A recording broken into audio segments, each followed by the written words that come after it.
أعوذ بالله من الشيطان الرجيم.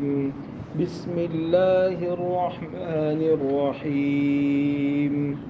والضحى والليل إذا سجى ما ودعك ربك وما قلى وللآخرة خير لك من الأولى ولسوف يعطيك ربك فترضى ألم يجدك يتيما فآوى ووجدك ضالا فهدى ووجدك عائلا فأغنى فأما اليتيم فلا تقهر وأما السائل فلا تنهر وأما بنعمة ربك فحدث. صدق اللہ العظیم. محترم بھائیوں، دوستوں، بزرگوں، ابھی جو صورت ہمارے سامنے تلاوت کی گئی یہ قرآن پاک کی صورتوں میں سے مکی صورت ہے. اللہ تعالیٰ نے پورے کلام پاک میں جو صورتیں نازل فرمائی ہیں وہ صورتیں دو حصوں میں منقسم ہیں. ایک حصہ وہ ہیں جن کو کہا جاتا ہے مدنی صورتیں، اور دوسرا حصہ وہ ہیں جن کو کہا جاتا ہے مکی صورتیں. جو صورتیں حضور صلی اللہ علیہ وسلم کے مدینہ ہجرت فرما جانے سے پہلے نازل ہوئی، چاہے کسی بھی مقام پر نازل ہوئی ہو، چاہے مدینہ میں کیوں نہ ہوئی ہو، لیکن آپ کے ہجرت سے پہلے جتنی صورتیں نازل ہوئی ہیں ان کو مکی صورتیں کہا جاتا ہے، اور آپ کی ہجرت کے بعد جتنی آیات اور صورتیں نازل ہوئی ہیں ان کو مدنی کہا جاتا ہے. تو یہ قرآن پاک کی مکی صورت ہیں. اس میں کل 11 آیتیں ہیں، اور قرآن پاک کے نازل ہونے کے اعتبار سے سورہ والفجر کے بعد اور سورہ الم نشرح سے پہلے 11ویں نمبر پر نازل ہوئی. 11ویں نمبر کا مطلب یہ ہوا کہ یہ تو بالکل مکے کے ابتدائی دور کی بات ہے، جس زمانے میں حضور اقدس صلی اللہ علیہ وسلم اپنے شہر والوں کو اسلام کی طرف اور کلمے کی طرف دعوت دے رہے تھے، اس زمانے کی بات ہے. تو سورہ الم نشرح سے پہلے 11ویں نمبر پر نازل ہوئی. اور عجیب بات یہ ہے کہ قرآن پاک کی جو ترتیب حضور اکرم صلی اللہ علیہ وسلم کے فرمانے کے مطابق نازل رکھی گئی، اس میں بھی سورہ الم نشر سے پہلے یہ صورت ہے. تو گویا نازل ہونے کے اعتبار سے بھی سورہ الم نشر سے پہلے ہیں، اور ترتیب کے اعتبار سے بھی سورہ الم نشر سے پہلے ہیں. باقی یہ کہ جیسے قرآن میں صورت نازل ہوئی اس ترتیب پر قرآن ابھی نہیں ہے. جیسے سب سے پہلے اقرأ بسم ربک الذی کی آیتیں نازل ہوئی، تو وہ قرآن میں شروع میں نہیں ہے، بلکہ شروع میں تو سورہ بقرہ سے قرآن پاک شروع ہو رہا ہے. یہ کہاں سے لوگوں نے ترتیب بتائی؟ صحابہ کرام رضی اللہ عنہم اجمعین فرماتے ہیں کہ جب بھی کوئی آیت یا صورت نازل ہوتی تو آپ صلی اللہ علیہ وسلم صحابہ کو فرماتے کہ اس صورت کو فلانی جگہ رکھ دو، یہ آیت فلانی صورت کی ہے، اس کو فلانی جگہ رکھ دو. تو قرآن کریم کی یہ جو موجودہ ترتیب ہے، یہ ترتیب کسی امتی کی اپنی طرف سے بنائی ہوئی نہیں ہے، بلکہ حضور اکرم صلی اللہ علیہ وسلم نے صحابہ کرام رضی اللہ عنہم اجمعین کو کہا تھا کہ یہ صورت یہاں رکھو اور یہ آیتیں یہاں رکھو، یہ آیتیں فلانی صورت کی ہیں. تو اس اعتبار سے نازل ہونے کے اعتبار سے تو قرآن پاک کی یہ 11ویں نمبر کی صورت ہے، لیکن جو موجودہ قرآن کی ترتیب ہے اس اعتبار سے یہ 93ویں نمبر کی صورت ہے. یہ جو صورت ہے اس صورت کا نام ہے سورۃ الضحیٰ، اور سورۃ الضحیٰ اس کا نام اس لیے رکھا گیا چونکہ اس صورت کی شروعات ہو رہی ہے والضحیٰ واللیل اذا سجی، ضحیٰ کے لفظ سے. ضحیٰ عربی میں کس کو کہتے ہیں؟ تو جب صبح سورج نکلتا ہے اور وہ نکل کر اتنا بلند ہو جاتا ہے، جب ساری چیزیں روشن ہو جاتی ہے، جس کو ہم کہتے ہیں دن چڑھ گیا، سورج اوپر اٹھ گیا، یا جس کو ہماری زبان میں کہتے ہیں چاش تک وقت کی روشنی. تو چاش تک وقت کی جو روشنی ہوتی ہے اس روشنی کو عربی زبان میں والضحیٰ کہا جاتا ہے. تو یہاں اللہ تعالیٰ نے چونکہ والضحیٰ کے ذریعے سے اس صورت کو شروع کیا، اس لیے اس صورت کا نام ہی سورہ والضحیٰ پڑ گیا. اس کا شان نزول کیا ہے، یعنی کون سا ایسا واقعہ ہوا جس کے بعد اللہ تعالیٰ نے یہ صورت نازل فرمائی؟ تو اس کے سلسلے میں دو روایتیں ہیں. ایک روایت تو یہ ہے کہ آپ صلی اللہ علیہ وسلم نے جب مکے کے لوگوں میں دعوت کا کام کرنا شروع کیا تو مکے کے لوگ تو جاہل تھے، ان کو کچھ سابقہ آسمانی کتابوں کا، پہلے جو انبیاء ہیں ان پر جو کتابیں نازل کی گئی ہیں ان کا کچھ علم نہیں تھا۔ ہاں وہ لوگ یہ جانتے تھے کہ یثرب میں، یہ مدینہ کا پرانا نام یثرب ہے، حضور صلی اللہ علیہ وسلم جب ہجرت کر کے وہاں پہنچے تو پھر اس کا نام ہو گیا مدینۃ النبی۔ مدینہ کا ترجمہ ہوتا ہے شہر، نبی کا شہر، پھر وہ نام ہی مدینہ پڑ گیا، ورنہ پرانی تاریخ میں، پرانی ہسٹری میں نبی کا نام، مدینہ کا نام یثرب ہے، جس کو بعد میں مدینۃ النبی صلی اللہ علیہ وسلم سے تعبیر کیا گیا۔ تو چونکہ ان لوگوں کو معلوم تھا کہ مدینہ میں کچھ یہودی آباد ہیں اور ان کے 3 بڑے بڑے قبیلے آباد ہیں، ان میں کچھ اہل علم بھی ہیں جو پرانی آسمانی کتابوں کا اور پرانے انبیاء کا علم رکھتے ہیں، تو اس لیے انہوں نے یہ خط لکھا مدینے کے یہودیوں کے نام کہ ہمارے یہاں ایک شخص ہے اور اس نے اس قسم کا دعویٰ کیا ہے اور وہ کہتا ہے کہ مجھ کو نبوت ملی ہے اور اللہ نے مجھ کو کہا ہے کہ لوگوں کو میری طرف بلاؤ، تو یہ شخص سچا ہے یا جھوٹا ہم کیسے معلوم کریں؟ آپ لوگ اس کے بارے میں کیا کہتے ہیں؟ تو مدینہ کے یہودیوں نے 3 سوال لکھ کر بھیجے کہ یہ 3 سوال آپ اپنے یہاں جو شخص ہے اس سے آپ یہ 3 سوال کرو۔ اس میں پہلا سوال تھا ذوالقرنین کون ہے، دوسرا سوال تھا اصحاب کہف غار والے نوجوانوں کا کیا قصہ ہے، اور تیسرا سوال تھا روح کیا ہے۔ آپ کو یاد ہوگا اس سے پہلے والی ہماری مجلسوں میں جب سورہ کہف کی تفسیر چل رہی تھی، سورہ کہف کا درس چل رہا تھا، اس میں ان دونوں سوالوں کا اللہ نے جواب دیا تھا۔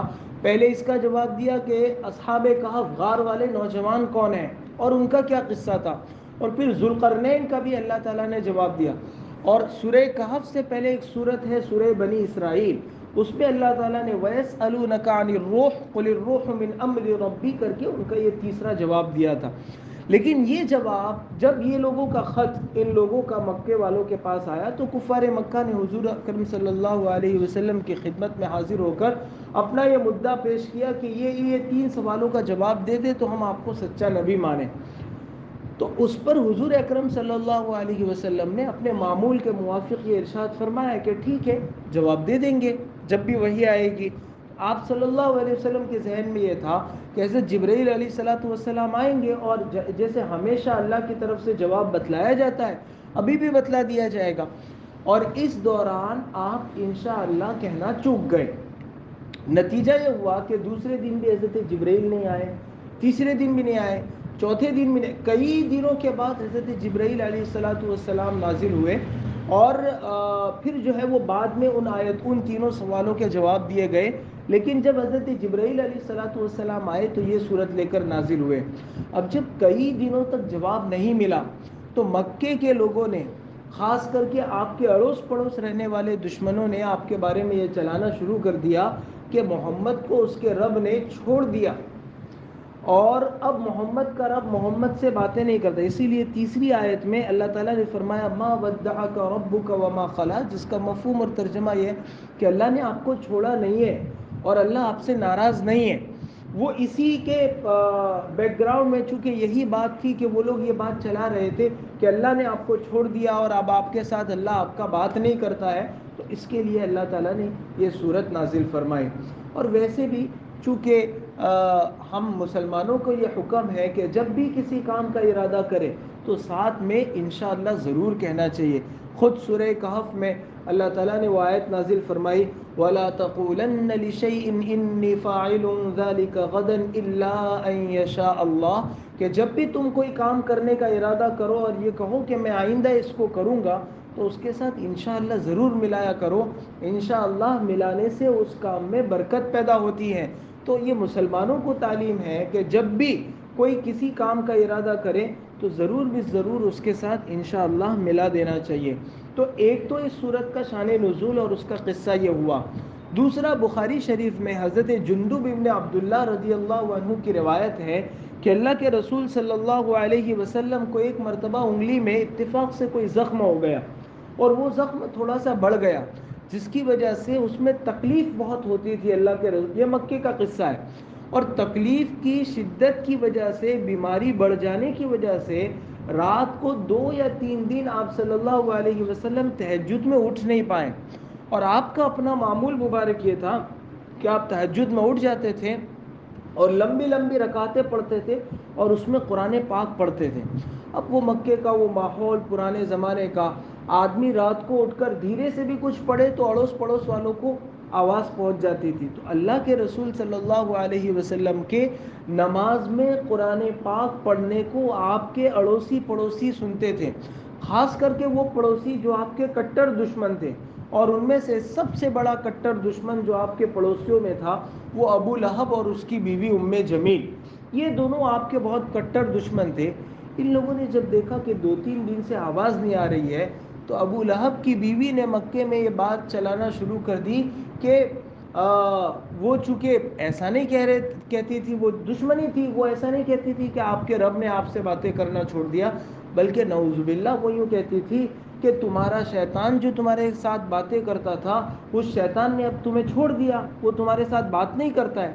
مکے کے لوگ آپ صلی اللہ علیہ وسلم کو جن حیلوں بہانوں سے جھٹلاتے تھے اس میں سے ایک یہ بھی، جیسے وہ کہتے تھے کہ آپ تو شاعر ہیں اور شاعری کی زور سے یہ کلام ہم کو سناتے ہیں، کبھی کہتے تھے کہ یہ تو آپ تو پاگل ہیں، مجنون اور دیوانے ہیں، اور پاگل آدمی تو کچھ بھی بڑبڑ کرتا ہے، تو آپ گویا نعوذ باللہ قرآن کو پاگل آدمی کی باتیں کہتے۔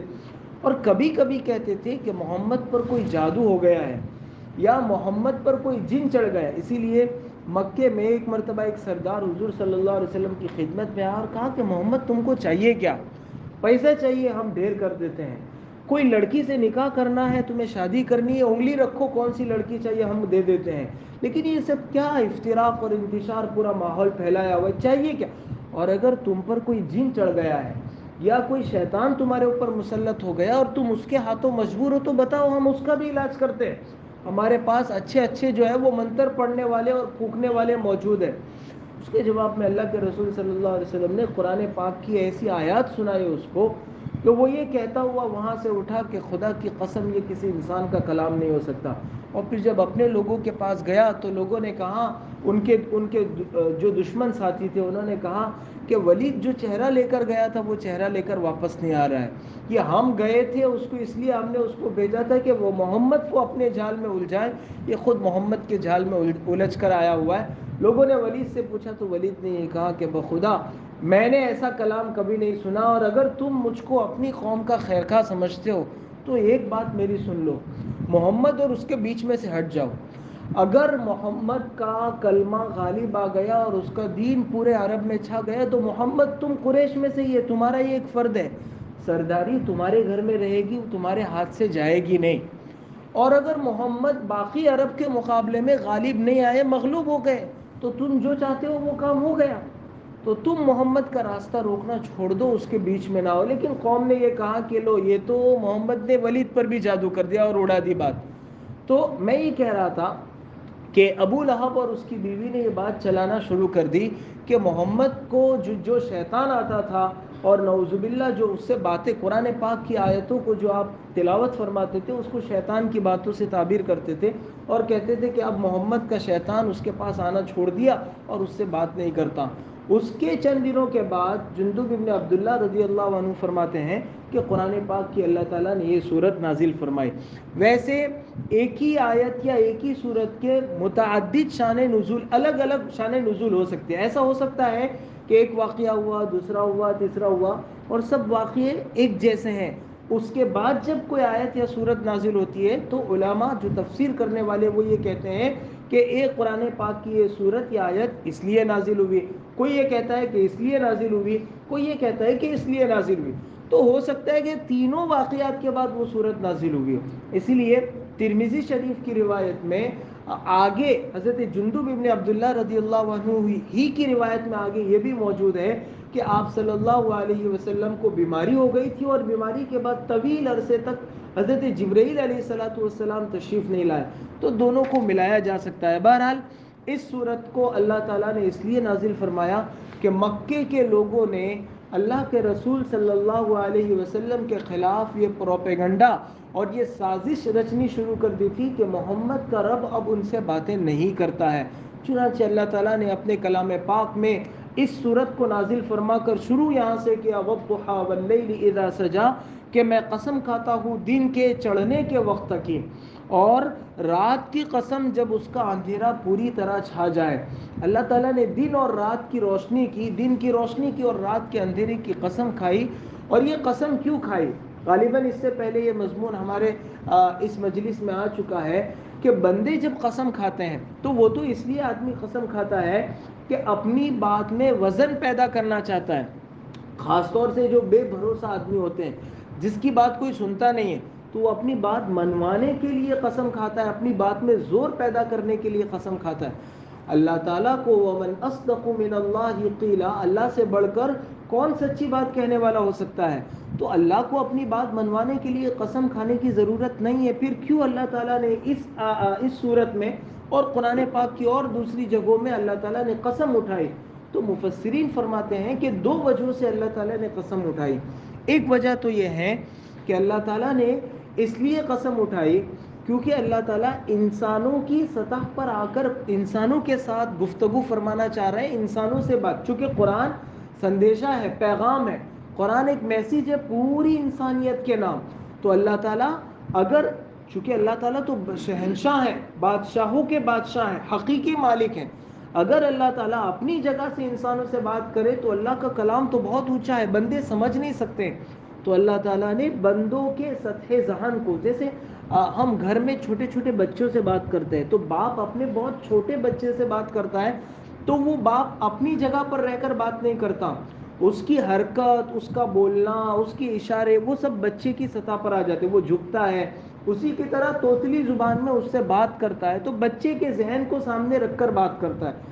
تو اللہ تعالیٰ نے بھی پوری انسانیت کے نام جو پیغام بھیجا تو انسان کی جو سطح ذہن تھی، اس کی جو عادت تھی کہ وہ اپنی بات کرتے وقت قسم کھا کر جو ہے وہ اس بات میں زور پیدا کرنا چاہتا ہے، تو اس عادت کو سامنے رکھ کر اللہ تعالیٰ نے قرآن پاک کے اس موقع سے اور دوسرے موقع سے اللہ تعالیٰ نے قسمیں اٹھائی. دوسرا جواب تفسیر کرنے والے علماء یہ بتلاتے ہیں کہ اللہ تعالیٰ جب کسی چیز کی قسم کھائے اور قسم کھا کر آگے کوئی بات ارشاد فرمائے تو وہ یہ بات، اس بات کا پیغام ہوتا ہے کہ جس چیز کی ہم نے قسم کھائی. ہم لوگ تو کیا کرتے ہیں، انسان یہ کرتا ہے کہ اس کی نظر میں جو چیز سب سے بڑی ہے وہ اس کی قسم اٹھاتا ہے. اب غیر مسلموں کو دیکھو، وہ ماں کی قسم کھانے سے بہت ہچکچاتے ہیں کیونکہ وہ سمجھتے ہیں کہ ماں بہت بڑی چیز ہے. اور ہمارے مسلمانوں میں آپ دیکھیں تو وہ قرآن کی قسم کھلائی جاتی ہے. اور جو بھی حالانکہ مسئلہ یہ ہے کہ ہم مسلمانوں کو سوائے اللہ کے نام اور اللہ کی صفات کے اور کسی چیز کی قسم اٹھانے کی اجازت نہیں ہے. ہم جو ہے وہ باپ کے نام پر یا ماں کے نام پر قسم نہیں اٹھا سکتے، بیوی کے نام پر قسم، کسی کے سر پہ ہاتھ رکھ کے قسم نہیں اٹھا سکتے ہیں. ایک ایمان والے کو، کیونکہ اس کی نظر میں سب سے بڑا کون ہے؟ اللہ اکبر. دن میں وہ 5 مرتبہ نہیں بلکہ نمازوں میں ہر نماز میں کئی مرتبہ وہ اللہ کی بڑائی بیان کرتا ہے. تو ایک ایمان والے کی نظر میں اللہ سے بڑھ کر کوئی ہو ہی نہیں سکتا. تو وہ قسم بھی اٹھائے گا تو وہ کس کے نام کی قسم اٹھائے گا؟ صرف اور صرف اللہ کے نام کی قسم اٹھائے گا. تو مخلوق تو جب بھی قسم اٹھاتی ہے خالق کے نام کی قسم اٹھاتی ہے، لیکن خالق جب قسم اٹھائیں گے تو ان سے بڑا تو کوئی ہے نہیں. ظاہر ہے کہ وہ اپنی مخلوق میں سے ہی کسی چیز کی قسم اٹھائیں گے. تو اللہ تعالیٰ جب کسی چیز کی قسم اٹھائیں تو جس چیز کی قسم کھائی گئی اور آگے جس مضمون کو بیان کیا گیا، اللہ تعالیٰ یہ بتلانا چاہتے ہیں کہ ان دونوں میں کوئی کانٹیکٹ ہے، ان دونوں میں کوئی رابطہ ہے. جیسے اس صورت میں اللہ تعالیٰ نے 2 چیزوں کی قسم کھائی، ایک تو دن کی روشنی کی، چاشت کے وقت کی روشنی کی، اور دوسرا رات کے اندھیرے کی. اس سے اللہ تعالیٰ یہ پیغام دینا چاہتے ہیں کہ جیسے دن ہوتا ہے، اس کی روشنی ہوتی ہے، پھر اس روشنی کے بعد رات کی تاریکی آتی ہے. تو وہ رات کا اندھیرا اور تاریکی ہمیشہ رہنے والی چیز نہیں ہے، وہ ایک مدت کے بعد ختم ہو جائے گی، پھر واپس دن آئے گا. دن بھی ہمیشہ رہنے والا نہیں ہے، وہ ایک مخصوص مدت پر دن رہے گا، پھر وہ روشنی ختم ہو جائے گی اور پھر رات کا اندھیرا چھا جائے گا. تو اے نبی جی، آپ کو وحی کے ذریعے جو ہم نے رہنمائی کا سلسلہ شروع کیا ہے، ایسا نہیں ہے کہ ابھی کچھ دیر کے لیے موقوف ہو گیا تو آپ کے پروردگار نے آپ کو چھوڑ دیا اور یہ اندھیرا ہی اندھیرا ہمیشہ رہے گا. ایسا نہیں ہے. والضحى واللیل اذا سجا، قسم ہے دن کی روشنی کی اور قسم ہے رات کی تاریکی کی، ما ودعک ربک وما قلی، جیسے رات ہمیشہ نہیں رہتی ہے ویسے ہی یہ وحی کا جو سلسلہ ابھی کچھ دیر کے لیے آپ کی تربیت کے واسطے موقوف رکھا گیا ہے اور لوگوں کو توجہ دلانے کے لیے موقوف رکھا گیا ہے کہ محمد اپنی طرف سے بتاتے تو ان کے بائیں ہاتھ کا کھیل ہوتا، وہ فوراً بتا دیتے. یہ کیوں ہر واقعے کے بعد محمد کہتے ہیں کہ کل جواب دوں گا، محمد کہتے ہیں کہ بعد میں جواب دوں گا صلی اللہ علیہ وسلم؟ یہ اس بات کی علامت ہے کہ یہ اللہ کا اتارا ہوا کلام ہے. محمد اگر نعوذ باللہ اپنی جیب سے سناتے تو فوراً جواب دے دیتے. یہ اللہ کا کلام ہے اور اللہ تعالیٰ جو وحی کا سلسلہ ابھی اللہ تعالیٰ نے ایک مصلحت کے خاطر روکا ہوا ہے، یہ ہمیشہ کے لیے رکا نہیں رہے گا، بلکہ آپ کی زندگی میں 23 سال کے قلیل عرصے میں یہ وحی کا سلسلہ کبھی آئے گا، کبھی رکے گا، پھر آئے گا، پھر رکے گا. جیسے دن رات آتے جاتے رہتے ہیں ویسے ہی وحی کا یہ سلسلہ بھی آتا اور جاتا رہے گا. آپ مطمئن رہیے، آپ فکر نہ فرمائیے، آپ دشمنوں کے پروپیگنڈوں اور سازشوں سے متاثر نہ ہوئیے. اللہ آپ کے ساتھ ہے. ما ودعک ربک وما قلی، اللہ تعالیٰ نے تمہارے رب نے تم کو چھوڑا بھی نہیں اور تمہارا رب تم سے ناراض بھی نہیں ہوا. یہ مضمون اللہ تعالیٰ اس قسموں کے ذریعے سے سمجھانا چاہ رہے ہیں، اس لیے اللہ تعالیٰ نے اس میں یہ قسم اٹھائی. ویسے جو عاشق حضرات ہیں جو حضور اکرم صلی اللہ علیہ وسلم کی سیرت کے اور آپ کے اس مضمون کو خوبی کے ساتھ بیان کرتے تھے، جیسے شاہ عطا اللہ بخاری رحمۃ اللہ علیہ کہتے ہیں کہ والضحیٰ واللیل اذا سجا میں امام راضی رحمۃ اللہ علیہ کے حوالے سے وہ ذکر کرتے ہیں کہ جیسے اس میں اللہ تعالیٰ نے دن کی روشنی کی قسم کھائی چاشت کے وقت کی اور رات کی تاریکی کی، ویسے ہی اس آیت کا ایک ترجمہ ہو سکتا ہے محمد تمہارے روشن چہرے کی قسم اور تمہاری کالی زلفوں کی قسم واللیل اذا سجا، تو وہ بھی مراد ہو سکتا ہے. بہرحال حضور اکرم صلی اللہ علیہ وسلم کو اللہ تعالیٰ نے ایک طرح سے تسلی دی اور سامنے دشمن جو پروپیگنڈا اور سازشیں کر رہے تھے ان کا بھی اللہ تعالیٰ نے اس سورت کی ابتدائی آیات میں جواب دے دیا. والضحیٰ واللیل اذا سجا ما ودعک ربک وما قلی، میں قسم کھاتا ہوں دن کے چڑھنے کے وقت کی اور رات کی قسم جب اس کا اندھیرا پوری طرح چھا جائے، تمہارے رب نے تم کو چھوڑا بھی نہیں ہے اور تمہارا رب تم سے ناراض بھی نہیں ہوا. قسم کی بات آئی تو یہ یاد رکھنا چاہیے کہ بلا وجہ قسم کھانے سے حدیث میں ایمان والوں کو روکا گیا ہے. ایک تو سچی قسم ہی کیوں نہ ہو لیکن بلا وجہ بار بار قسمیں اٹھانے سے اللہ تعالیٰ اللہ کے رسول صلی اللہ علیہ وسلم نے حدیث میں منع فرمایا. اور پھر جھوٹی قسم اٹھانا وہ تو بہت بری بات ہے. اتنی بری بات ہے کہ حدیث میں اور قرآن پاک میں نصوص میں جن جن چیزوں کو اللہ اور اس کے رسول نے بڑے بڑے گناہ شمار کروائے، جیسے زنا بڑا گناہ ہے، قتل بڑا گناہ ہے اور والدین کی نافرمانی کرنا بڑا گناہ ہے، ایسے ہی بڑے گناہوں میں سے ایک گناہ ہے جھوٹی قسم اٹھانا. تو جھوٹی قسم اٹھانے والے کے ساتھ اللہ تعالیٰ کا غضب نازل ہوتا ہے، اللہ تعالیٰ ناراض ہوتے ہیں. بلکہ قرآن پاک میں سورہ نون والقلم میں اللہ تعالیٰ نے منافق کی نشانی یہ بیان فرمائی کہ منافق جو ہے وہ بات بات پر بے وقت ہوتا ہے اور بات بات پر قسمیں اٹھاتا ہے. اللہ نے فرمایا وَلَا تُطِعْ كُلَّ حَلَّافٍ مَّهِينٍ، ہر بار بار قسم اٹھانے والے کی آپ پیروی مت کیجیے. اس سے معلوم ہوا اور بھی قرآن پاک میں متعدد آیات پر یہ آیا ہے کہ وہ منافق آپ کے پاس آئیں گے وَيَحْلِفُونَ، اور قسم کھائیں گے اور اپنا فلانا فلانا عذر بیان کریں گے. تو جھوٹی قسم کھانا یہ دراصل منافق کی نشانی ہے. ایک ایمان والے کو نہ بار بار قسمیں کھانا چاہیے اور سچی قسم کھانے کی بھی کبھی نوبت آئے، یعنی واقعتاً قسم کھانے کی نوبت آئے تو بھی اس موقع سے سوائے اللہ کے نام کے اور کسی کی قسم نہیں کھانا چاہیے. جھوٹی قسم کھانا یہ گویا کہ اللہ کے مقدس نام کی توہین ہے. قسم کھانا یہ اس کی علامت ہے، گویا آپ اللہ کو اپنی اس بات پر گواہ بنا رہے ہیں جبکہ آپ خود دل سے جانتے ہیں کہ میں جھوٹ بول رہا ہوں. تو جھوٹ بولنا خود گناہ کبیرہ، پھر اس جھوٹ پر اللہ کے نام کو استعمال کرنا یہ اس سے بڑا گناہ ہو گیا. کوئی کافر اگر اللہ کے رسول صلی اللہ علیہ وسلم کی شان میں گستاخی کرے اور اگر اللہ تعالیٰ کے بارے میں نازیبا اور نامناسب کلمات کہے تو ایمان والوں کو جوش آ جاتا ہے اور وہ اس کو مرنے مارنے پر تل جاتے ہیں اور خود دن بھر میں ہزاروں مرتبہ اللہ کے نام کی جھوٹی قسمیں اٹھا کر اللہ کے نام کی توہین اور بے حرمتی کرتے ہیں، اس کا کبھی دل میں احساس بھی نہیں ہوتا کہ ہم یہ بار بار قسمیں کھا کر، خاص کر کے نوجوانوں میں یہ مرض بہت ہے اور چھوٹے بچوں میں یہ مرض زیادہ ہوتا ہے کہ وہ بات بات پر جھوٹی قسمیں اٹھا لیا کرتے ہیں۔ اس لیے اس بات کا ارادہ کرنا چاہیے کہ میں کچھ بھی ہو جائے لیکن میں اللہ کے مقدس اور مبارک نام کا جھوٹ کے موقع پر کبھی بھی استعمال انشاءاللہ ہرگز ہرگز نہیں کروں گا، کیونکہ یہ تو منافق کی علامت ہے۔ بلکہ اللہ تعالیٰ نے، اللہ کے رسول صلی اللہ علیہ وسلم نے یہ فرمایا کہ اس سے تو اللہ کا غضب نازل ہوتا ہے۔ اور ایک خاص کر بڑے لوگ کہاں جھوٹی قسم اٹھاتے ہیں؟ کاروبار میں اٹھاتے ہیں، کسی کے سے وعدہ کرتے وقت اٹھاتے ہیں، اپنی کوئی چیز گاہک کو اگر پنانی ہو، اس کو ٹوپی پہنانی ہو، اس کو وہ چیز جو ہے وہ بیچنی ہو، اس موقع سے جھوٹی قسم اٹھاتے ہیں اور یہ چاہتا ہے آدمی کہ میری یہ چیز بک جائے اور مجھ کو نفع حاصل ہو جائے۔ ایسے لوگوں کو یاد رکھنا چاہیے، رسالت مآب صلی اللہ علیہ وسلم نے فرمایا کہ جو آدمی جھوٹی قسم اٹھا کر، جھوٹ بول کر اپنی چیز کو بیچ دیتا ہے، اللہ کے رسول صلی اللہ علیہ وسلم فرماتے ہیں چیز تو بک جائے گی لیکن اس سے برکت اور نفع ختم ہو جائے گا۔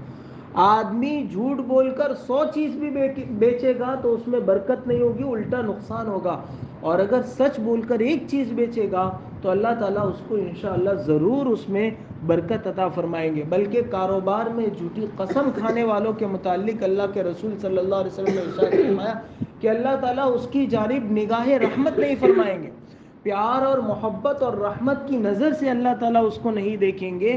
اور بلکہ حضور اکرم صلی اللہ علیہ وسلم نے ایک موقع سے فرمایا کہ جو اپنے کاروبار میں جھوٹی قسم اٹھاتا ہے وہ اپنے آپ کو جہنم کی آگ کا مستحق بناتا ہے۔ صحابہ نے پوچھا کہ اللہ کے رسول اگر وہ کوئی معمولی چیز ہو تو اس میں قسم اٹھا لے، کوئی بڑی چیز نہیں بیچی، معمولی چیز جھوٹ بول کر جو ہے وہ چھوٹی موٹی چیز، تو حضور اکرم صلی اللہ علیہ وسلم نے فرمایا اگرچہ وہ کسی درخت کی ڈالی ہی کیوں نہ ہو، ڈالی یعنی یہ جو جنگل سے لکڑی وکڑی لاتے ہیں، وہ معمولی چیز بھی اگر جھوٹ بول کر بیچی ہے تو اللہ کے رسول صلی اللہ علیہ وسلم نے فرمایا کہ جہنم کی آگ کا اپنے آپ کو ایندھن بنانا ہے۔ اس لیے جھوٹی، ویسے بلا ضرورت قسم اٹھانے سے ہی بچنا چاہیے اور جھوٹی قسم سے تو ضرور بھی ضرور اپنے آپ کو بچانا چاہیے۔ اور اگر کبھی اتفاق سے قسم اٹھانے کی نوبت آ جائیں تو پھر سچی قسم اٹھانا، اور وہ بھی اللہ کے نام کی قسم اٹھانا چاہیے۔ اللہ کے علاوہ جو اللہ کے غیر ہیں ان کے نام کی قسمیں اٹھانے کی شریعت نے ایک ایمان والے کو اجازت نہیں دی۔ وَالضُّحَىٰ وَاللَّيْلِ إِذَا سَجَىٰ مَا وَدَّعَكَ رَبُّكَ وَمَا قَلَىٰ، میں قسم کھاتا ہوں دن کے چڑھنے کے وقت کی، اور رات کی قسم جب اس کا اندھیرا پوری طرح چھا جائے، تمہارے رب نے تم کو چھوڑا بھی نہیں اور تمہارا رب تم سے ناراض بھی نہیں ہوا۔ وَلَلْآخِرَةُ خَيْرٌ لَكَ مِنَ الْأُولَىٰ، اور یقیناً آخرت اور یقیناً آگے آنے والی حالت تمہارے لیے پہلی حالت سے بہتر ہے۔ ایک ترجمہ تو یہ، دوسرا ترجمہ ہے یقیناً آخرت دنیا کے اعتبار سے بہتر ہے۔ ظاہر ہے اس میں ایک ایمان والے کو کوئی شک نہیں ہو سکتا، اگر کوئی سچا نیک مومن ہے تو وہ اس پر یقین رکھتا ہے دنیا تو جو ہے وہ مومن کے لیے قید خانہ ہے اور آخرت میں جنت اس کو ہمیشہ ہمیشہ ملنے والی ہے، تو دنیا کے اعتبار سے آخرت ہمیشہ راجح رہے گی، ہمیشہ افضل رہے گی۔ ایک ترجمہ تو یہ ہے۔ دوسرا ترجمہ جو اس میں ابھی ہم نے آپ کو سنایا کہ یقیناً بعد میں آنے والی حالت، یعنی حضور اکرم صلی اللہ علیہ وسلم سے کہا جا رہا ہے کہ آج مکے میں کوئی آپ کی بات سننے کو تیار نہیں، یہ 4 8 10 لوگوں کے علاوہ، چونکہ یہ مکے کے بالکل ابتدائی دور میں 11ویں نمبر کی یہ صورت ہے، یہ 10 12 14 40 لوگوں کے علاوہ سارا شہر آپ کی مخالفت پر اترا ہوا ہے۔ آپ بات کرتے ہیں تو ٹھٹھا اڑاتے ہیں، آپ گفتگو فرماتے ہیں تو یہ آپ کے سامنے تھوکتے ہیں، آپ اگر باہر سے آئے ہوئے لوگوں کے درمیان گفتگو فرماتے ہیں تو آپ کا چچا آپ کے پیچھے پتھر لے کر آپ کو پتھر مارتے ہوئے آپ کے پیچھے دوڑتا ہے اور کہتا ہے یہ میرا بھتیجا ہے، کوئی اس کی بات نہیں سننا، اس کا دماغ اپنی جگہ سے ہل چکا ہے، یہ صحیح سوچتا نہیں ہے۔ یہ چاروں طرف آپ کا مخالف والا ماحول ہے۔ اس ماحول میں آپ گھبرائیے گا نہیں کہ کام کیسے ہوگا، اللہ آپ سے کام لیں گے اور آپ دیکھیں گے کہ جو آپ آگے بڑھیں گے اللہ تعالیٰ آپ کے بعد والے احوال کو پچھلے احوال کے مقابلے میں اللہ تعالیٰ اور زیادہ بہتر کرتے جائیں گے. اسی لیے جب ہم سیرت پڑھتے ہیں تو ہم دیکھتے ہیں جب حضور اکرم صلی اللہ علیہ وسلم نے دعوت شروع کی تو بہت زیادہ مخالفانہ ماحول تھا، لیکن جو آپ آگے بڑھتے گئے، جو دعوت کا مرحلہ آگے بڑھتا گیا، لوگ جو ہے وہ دھیرے دھیرے اسلام میں داخل ہوتے گئے اور ماحول سازگار بنتا گیا. پھر ایک زمانہ وہ آیا کہ قرآن پاک نے کہا اذا جاء نصر اللہ والفتح وَرَأَيْتَ النَّاسَ يَدْخُلُونَ فِي دِينِ اللَّهِ أَفْوَاجًا، لوگ فوج در فوج آپ کے یہاں اسلام میں داخل ہوں گے. چنانچہ سنی جی 9 میں یعنی مدینے میں ہجرت کر جانے کے 9 سال کے بعد مکے کے مختلف قبائل، ایک سال پورا ایسا رہا جس میں الگ الگ قبائل آپ صلی اللہ علیہ وسلم کی خدمت میں آتے، آپ کی دعوت سنتے. مکے میں ایک دور تو وہ تھا کہ باہر سے لوگ آتے تو آپ ان کے پاس جاتے تھے. اب مدینے میں دور نے ایسا پلٹا کھایا کہ لوگ آپ کے پاس آ رہے ہیں اور آ کر جو ہے وہ مسلمان ہو رہے ہیں. تو یہ اللہ تعالیٰ نے پہلے ہی مکے میں ارشاد فرما دیا تھا کہ انتظار کرو، صبر کے ساتھ اپنی دعوت پر جمے رہو. اللہ تعالیٰ بعد والے حالات کو تمہارے لیے پہلے والے حالات کی بنسبت بہتر کرے گا. اور ہر ایمان والے کو یہ سوچنا چاہیے کہ اللہ تعالیٰ نے اگر کبھی حالات اور کیفیات میں مبتلا کیا ہے تو یہ اللہ تعالیٰ کی طرف سے ایک قسم کی آزمائش ہے. رات ہمیشہ نہیں رہتی ہیں، دن کا اجالا اور صبح کی روشنی بھی ضرور نمودار ہوتی ہیں.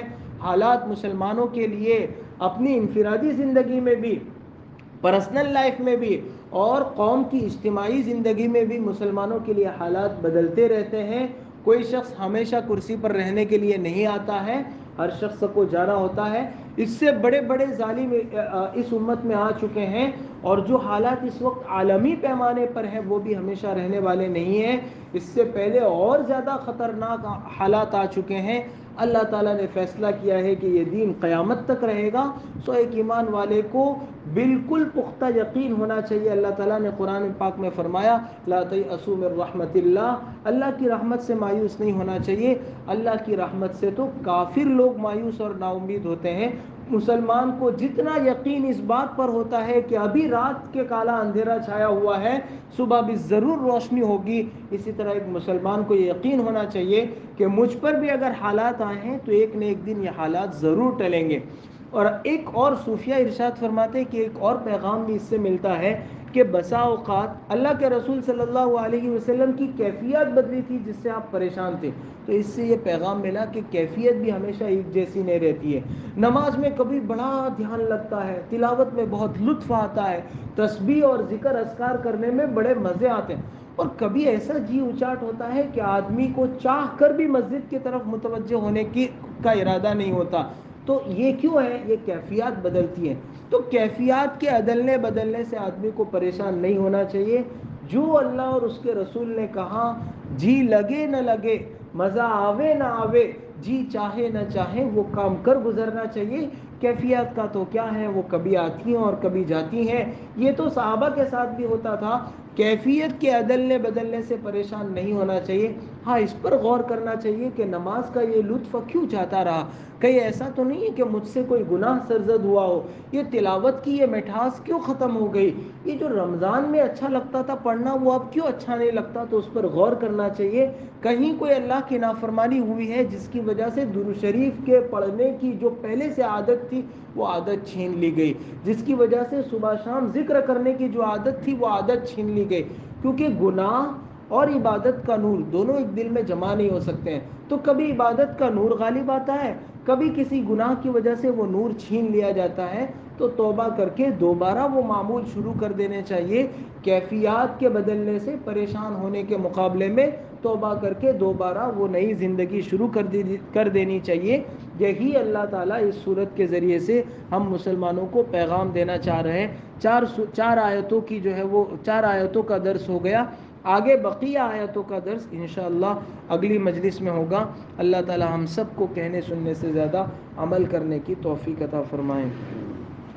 سبحانك اللهم وبحمدك وتبارك اسمك وتعالى جدك ولا إله غيرك. يا رب صل وسلم دائما أبدا على حبيبك خير الخلق كلهم. ربنا ظلمنا أنفسنا وإن لم تغفر لنا وترحمنا لنكونن من الخاسرين. ربنا آتنا في الدنيا حسنة وفي الآخرة حسنة وقنا عذاب النار. ربنا هب لنا من أزواجنا وذرياتنا قرة أعين واجعلنا للمتقين إماما. رب اغفر لي ولوالدي وللمؤمنين يوم يقوم الحساب. رب ارحمهما كما ربياني صغيرا. رب ارحمهما كما ربياني صغيرا. اللہ ہمارے گناہوں کو معاف فرما.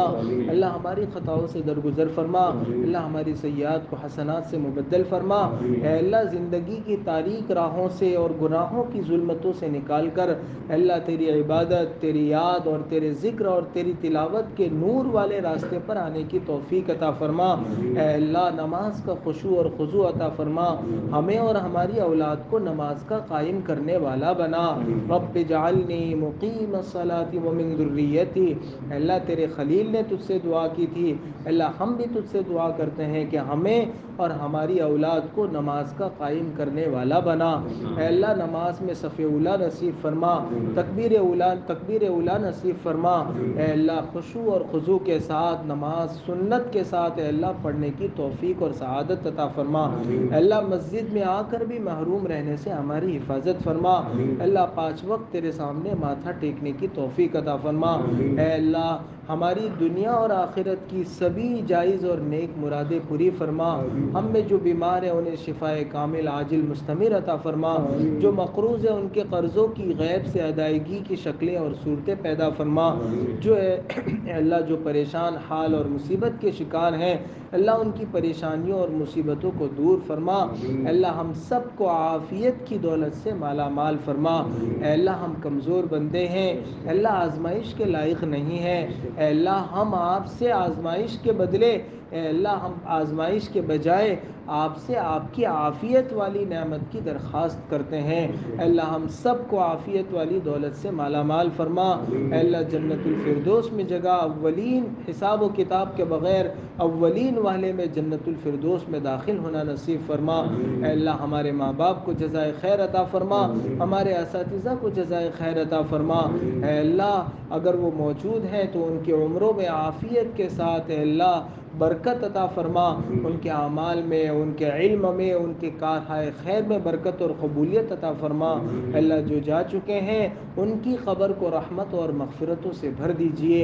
اے اللہ کروٹ کروٹ ان کو جنت نصیب فرما دیجئے. اے اللہ ہمارے اس درس قرآن کے سلسلے کو بے انتہا قبول فرما.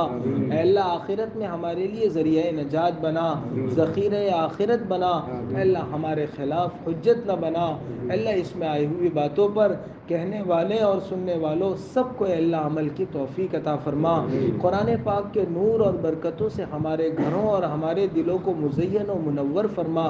نبی اکرم صلی اللہ علیہ وسلم نے خیر کی لائن سے جتنی دعائیں مانگی اے اللہ ہمیں اور پوری امت کو عطا فرما. جن شرور سے پناہ چاہیے ان سے ہماری اور پوری امت کی حفاظت فرما.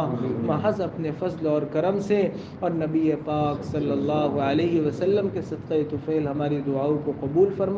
ربنا تقبل منا انك انت السميع العليم وتب علينا انك انت التواب الرحيم. وصلى الله تعالى على خير خلقه سيدنا ومولانا محمد وآله وأصحابه أجمعين برحمتك يا أرحم الراحمين.